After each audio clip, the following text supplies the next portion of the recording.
Good morning junior. Good morning senior. Junior, ஒரு interesting murder case பாருங்க, உங்கள் ஒப்பீனியனை சொல்லுங்க. சரி சீனியர். நீதிமன்றத்தில் ஒரு முக்கியமான வழக்கு. ஒரு கணவன் தன் மனைவியை கொன்றுவிட்டான் என்பதே வழக்கு. அந்த கணவன் தான் கொலையை செய்யவில்லை என்று வாதாடுகிறான். அரசு தரப்பில் அவன் மீதான குற்றத்தை நிரூபிக்க ஆதாரங்களை சொல்லுகிறார்கள். வழக்கு முக்கிய கட்டத்தை அடைந்தது.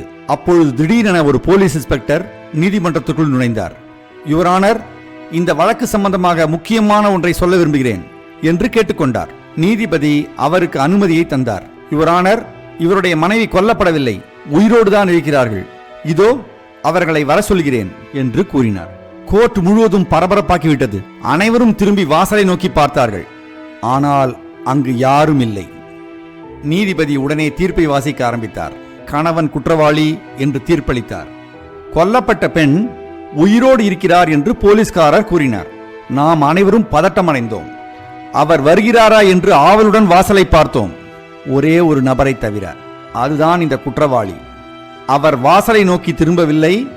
அவர் முகத்தில் அதிர்ச்சி இல்லை, ஆச்சரியமும் இல்லை. அவருக்கு உறுதியாக தெரியும் அந்த பெண் உயிருடன் இல்லை என்று.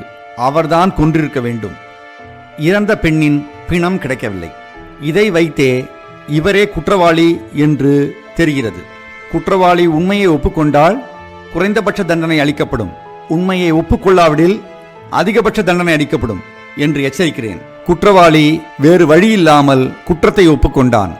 போலீசாருக்கு தன் மனைவியின் பிணத்தை ஒளித்து வைத்த இடத்தையும் காட்டினான். நீதிபதி அவனுக்கு தண்டனை அளித்தார்.